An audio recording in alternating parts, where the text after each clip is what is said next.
Thank you.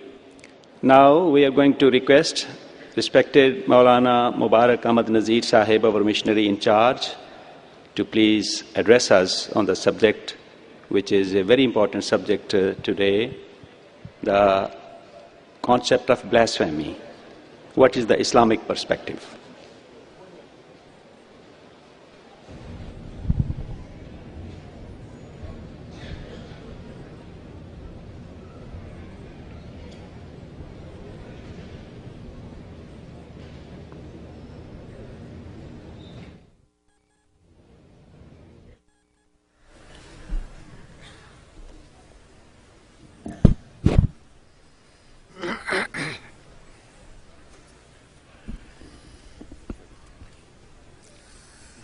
Ashhadu an la ilaha illallah wahdahu la sharika lahu wa ashhadu anna Muhammadan abduhu wa rasuluhu amma ba'du fa'udhu billahi minash shaitanir rajim Bismillahir Rahmanir Rahim Ya hasratan alal ibad Ya hasratan alal ibad Ma yatihim min rasulin illa kanu bihi yastahzi'un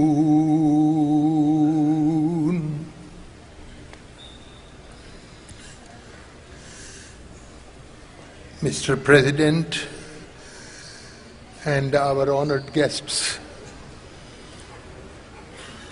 we were so honored that when most of you came over here, you said Assalamu alaikum. May peace and blessings of God be upon all of us. Can you imagine that even this word,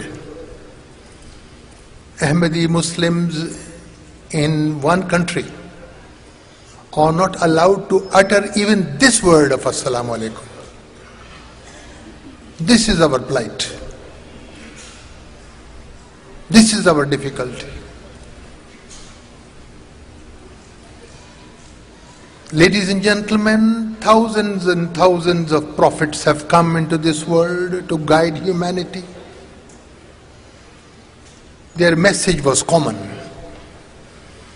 Belief in God, belief in the day of resurrection, the hereafter, the day of accountability, and encouraging people to do good and forbidding evil. But all the prophets who came into this world, thousands upon thousands upon thousands, who came to every nation, they were rejected. They were persecuted. They were ridiculed. They were scorned. Their followers were torn to pieces. Sometimes their flesh was torn from their bones. Never has a prophet ever been accepted. Blasphemy, blasphemed, ridiculed, jeered at, spat at, flogged.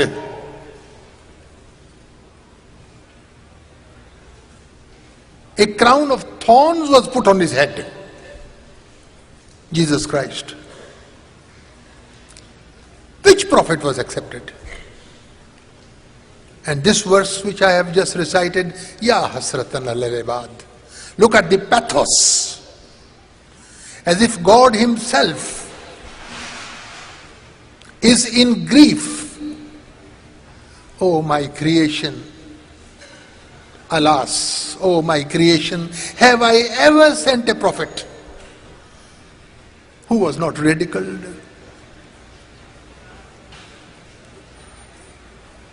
starting from the Adam alayhi salam, and all the prophets were persecuted. Was the Prophet Abraham not thrown into the fire? Because of his belief in the unity of God? All prophets. What about Noah? God told him to build an ark. And they mocked at him and they laughed at him. The founder of the Ahmadiyya Muslim community, Hazrat Mirza Ghulam Ahmad, also built an ark. In fact, he wrote a book called The Ark of Noah, Kashti-e-Nuh. He built that spiritual ark. And you and I sitting over here in this multitude, we are just a few. There are millions of Ahmadis all over the world who have taken shelter in this Ark of Noah, this spiritual Ark of Noah.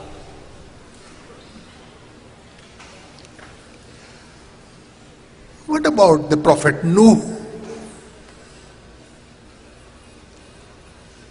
What about Moses?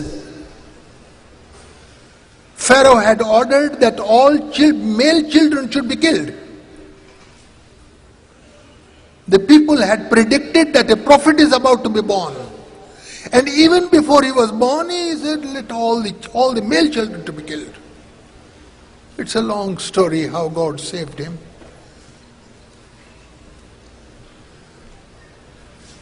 David, Solomon, name any prophet. Look at Jesus Christ, a noble prophet of God, who was not only ridiculed. You might have seen that film, and I was about to leave. I just couldn't find the exit. When he was being flogged, when he was being tortured, when he was being spat at, when he was bleeding all over. This is the plight. What about the Prophet Muhammad, peace and blessings of Allah be upon him? He was also persecuted, molested. People were hounding after him to kill him off. They call these prophets liars. They call them poets. Sometimes they call them magicians. They call them a fraud. They call them businessmen who have got a business. They call them apostates. They give a verdict, an edict, that they deserve to be killed.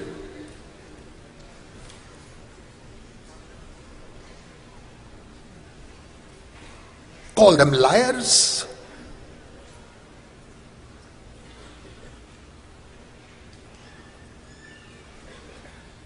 This blasphemy, it's a pity, how unfortunate that the Ahmadiyya Muslim Jamaat, Ahmadiyya Muslim community, whose prime objective is to show the pristine purity of Islam, to show the true face of the Holy Prophet Muhammad sallallahu alaihi wasallam, we are bogged down.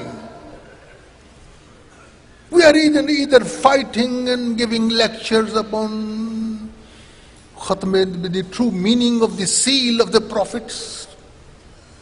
We have not finished that, and the question of jihad comes. The wrong interpretation of jihad, which has made Islam a laughing stock before the entire world. Which religion allows violence? They have totally forgotten the meaning of jihad. We have gone to countless symposiums and conferences where we try to show that real meaning of the word of jihad. And there is no conference which we go where people do not ask about jihad. These scholars, so-called scholars of Islam, they have done so much damage to Islam. Sometimes people believe, criticize the West and the media, this and this. It is the Muslims who give them that ammunition. They bring forth wrong interpretations of Islam. And this is how Islam is projected as a barbaric religion, as a religion of terrorists, as a religion of hijackers, suicide bombers. This is the picture that is painted on the canvas. We are engaged in the jihad of presenting the true picture of Islam. Hardly have we answered some of the questions on jihad. The question of blasphemy also comes up. Anyone in the penal code of Pakistan, in the constitution, who says any derogatory words against Islam or its prophet is bound to be hanged, bound to be killed. You tell me, how many heads do we chop? The population of the world is about 7 billion now. 7 billion. Muslims all over the world are 1.5 billion. Maybe even slightly less. So does it mean that another 5 billion people, their heads have to be chopped because they do not believe in the Prophet? Because of civility. They do not say it openly that the Holy Prophet is a false prophet, but they are not Muslim, that is why, because they don't believe in him. How ridiculous.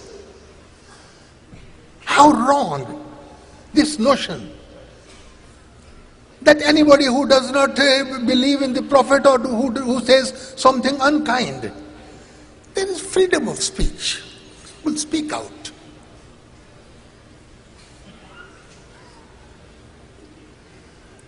Are their heads going to be chopped? People speak against Islam, against the Holy Quran. Am I giving this speech because I'm asking you to help us to preserve the Holy Quran? There are people burning the Holy Quran. You had this burning ceremony in the United States. People burning the Holy Book. Have we put this topic on the table because we are asking for some help from our honorable guests? No. Inna nahnu nazzalna dhikra wa inna lahu lahafizun. God says in the Holy Quran that we have revealed this book. We will preserve it.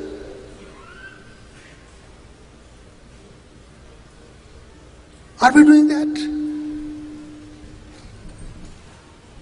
Are we asking that we want your help to save the Holy Prophet? No. The Holy Quran has said, it is in the Holy Quran that God the Almighty has said in the Holy Quran that I will preserve you. We are only appealing to your conscience, to your inner conscience, that this is a blot on humanity. This is wrong. Doesn't appeal common sense. It doesn't appeal conscience. The Holy Quran says, La ikraha fi din. So we are only appealing that, you must have heard about the Danish cartoons. People make cartoons against the Holy Prophet. It injures our feelings. We love the Prophet far more than our parents. It hurts. It pains. But read the Holy Quran from the beginning to the end. There is no punishment prescribed in the Holy Quran for blasphemy. God says, I will deal with it. I will respond to that.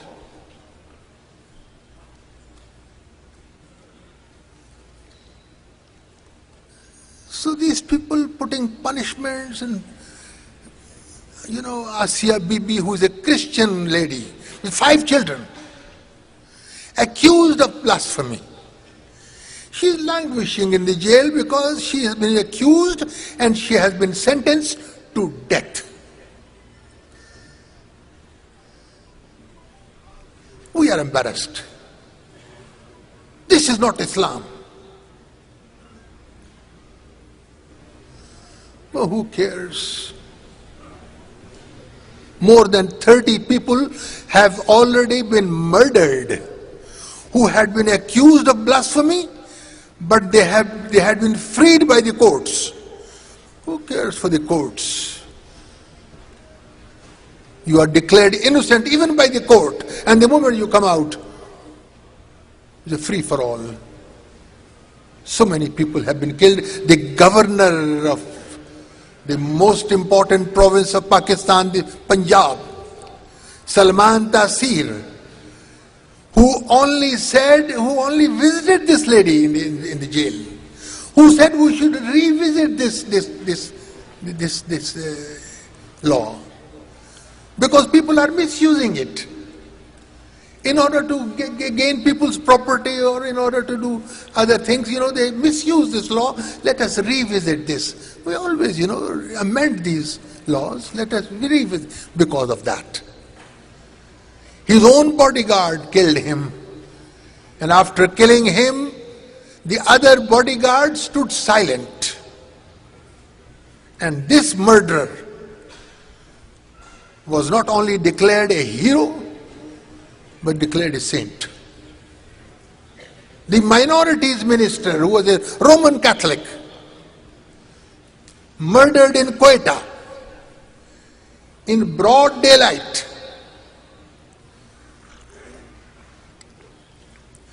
Which religion allows that? What about the life of the Holy Prophet? What did he do? Was he not blasphemed? He used to go to the mosque and there was a lady who used to throw rubbish upon his head every time. And he would clean his head and wash his hair and go back to the mosque. The Holy Prophet found out that for 2 or 3 days she did not throw rubbish on his heads. He asked about her and they said the lady is sick. He went to see her. He said, Madam, you are not well. I just came to ask for your health. This is the reply of the Holy Prophet. Blasphemy. People threw the intestines of dead camels on the head of the Holy Prophet. They were hypocrites who were roaming in the streets of Medina, and one of the chief hypocrites once said that I am the best person in Medina and I will drive out the worst man it is documented in the Holy Quran. What did the Holy Prophet do? The Holy Prophet, full of compassion, full of love. Look, it is this compassion of the Holy Prophet which has brought us together and we are all enslaved. It is not the vindictiveness. It is his compassion, it is his love. This man, who was the chief of the hypocrites, was roaming in Medina and nobody touched him. In fact, his own son, who became a Muslim, once came to the Holy Prophet and said, "O Prophet of God, allow me to kill my father for having blasphemed you, called you the worst person in Medina. Allow me to kill you." The Holy Prophet said, "No, I do not allow that." When this man died, Abdullah ibn Salul, when he died, the Holy Prophet gave his own shirt as a burial shroud for this man. This is compassion.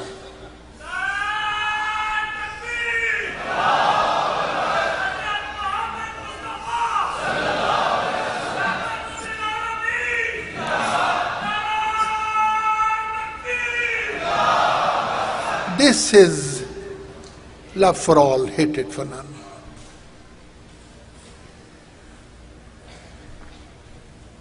Hatu burhanakum in kuntum sadiqeen. O you the mullahs, O you the turban clad and those wearing long gowns, issuing edicts. Sometime against Salman Rushdie for the satanic verses, against members of our community, as we just heard, Jim. Well, last year 99 people of members of the Ahmadiyya community were butchered in cold blood while they were offering their prayers. You know, you see the video and you see that blood is splashed on the floors, but I do not understand why the blood and the parts of these martyrs was even sticking on the roof of those mosques. This is our plight. But we do not take the law into our own hand. The religion does not allow us to take the law into our own hands. The Holy Prophet did not do. The promised Messiah alayhi salam, he did not do that. There was a man who used to abuse him. He came to Qadian and he abused him. He constantly abused him for the whole night. In the morning, the promised Messiah said, this man who has been abusing me, he has lost his voice because of constant shouts and abuses. Make a cup of tea and hand it over to him so that his voice improves. This is compassion.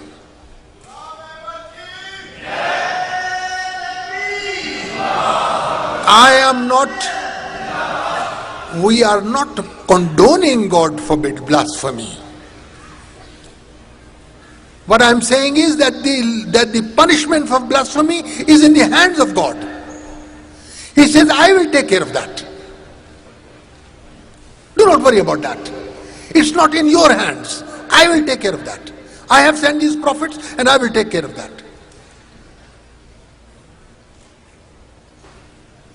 Once the promised Messiah was in a court and the judge said, Mirza Ghulam Ahmad, there is a prophecy I understand, Inni muhinun manarada ahanateka, that God says that I will disgrace anyone who disgraces you. Is that your prophecy? He said, yes. He said, the judge said, who was a magistrate, and at that time the British were in India, and the magistrate was the highest authority, and the magistrate said, if I disgrace you today in this court, will I be disgraced? The promised Messiah said, anyone. Anyone. He said, if I do it, he said, anyone. So those people who open their mouth and talk against the prophets of God, and maybe they are Christian or Hindus or Buddhists, let people worship the stone. Let them worship fire. Let them worship the cow. Let them worship the moon. Let them worship one God. Let them worship Jehovah, Lord, Krishna, Vaheguru. It is their prerogative. The day of judgment, God will judge. Why do you become the master of the day of judgment? Allow people to do whatever they want to do. God will take care of that. So it's extremely painful.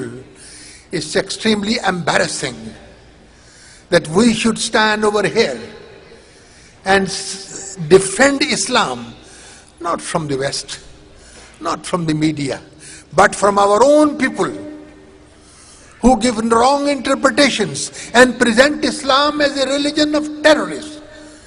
It's a religion of a terrible religion. Look, if this was Islam,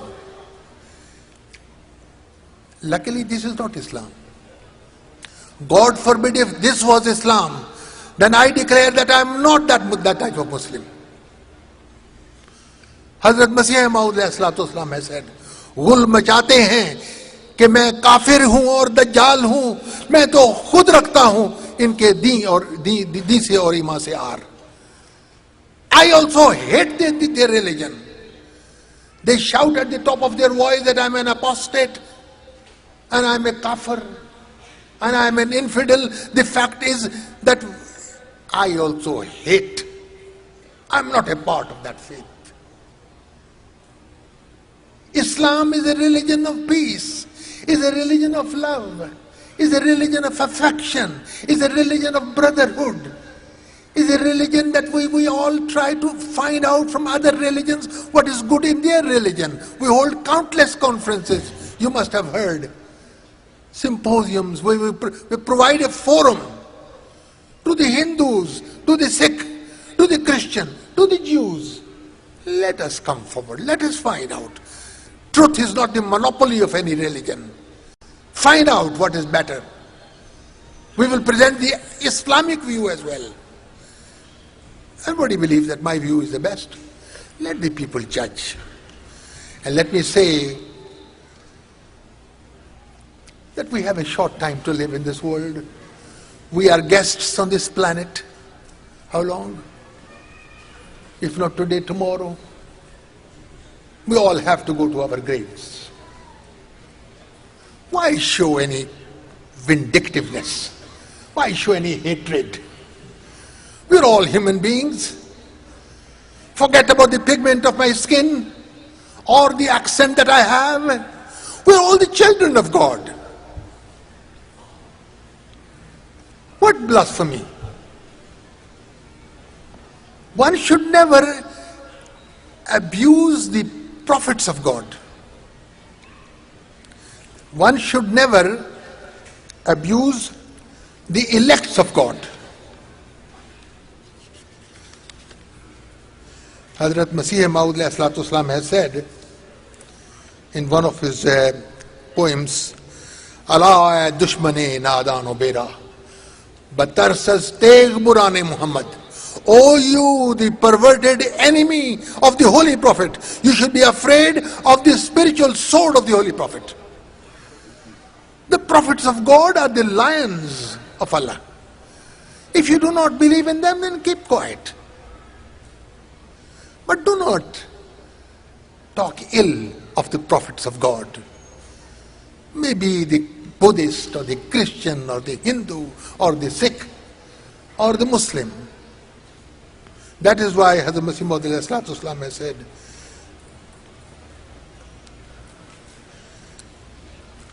Ambiya se bughz bhi hai ghafilo acha nahi.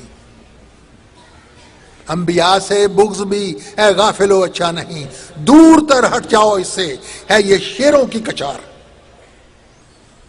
He said, oh you the heedless, do not harbor any rancor, any enmity against the prophets of God. Keep away from them. If you do not understand, keep quiet. Because they are a den of lions. They will pounce upon you, the spiritual den of lions. The promised Messiah has said that I can compromise with the scorpions, I can compromise with the cannibals, with the snakes, with the lions, but I can never compromise with people who abuse the Holy Prophet Muhammad sallallahu alaihi wasallam. He said, if my limbs are cut off, if my children are massacred before my eyes, if I am deprived of all my desires and all my emotions, in fact, he said, if my eyes are gouged out, that will not be as painful as it is when I hear people abusing my master. So while we speak against blasphemy, not only against the Holy Prophet, but also against all prophets of God the Almighty, at the same time we again say that the punishment for blasphemy is in the gracious hands of God. May the Lord richly bless you, and we are highly honored that you are all here and you have said such beautiful things. and you stick your neck out. We are people who were driven away from our homes. You opened your arms and you received us. You think we love this country only because it's the best country of the world? Only because it's the most secure country of the world? Not only that. We love this country because the Holy Prophet said so. Our religion said so. Love of your homeland is part of your faith. So keep this in mind. I do not need to emphasize this again and again. We are the most peaceful community. We are the most law-abiding community. We are a community who knows how to cooperate, how to obey. This is there in the Holy Quran. This is there in the teaching of the Holy Prophet. It is there in the teaching of the promised Messiah. May the Lord richly bless you. May Allah Ta'ala reward you abundantly. And may Allah Ta'ala grant you health, long life. And may Allah Ta'ala help you that you should consider once in a while that we should love all prophets of God. We should love all the revealed books of God. Look, I have studied the Bible along with the Holy Quran. And many times, not once, not twice, many times I have shed tears at reading some chapters of the Bible. May God bless you. Assalamu alaikum.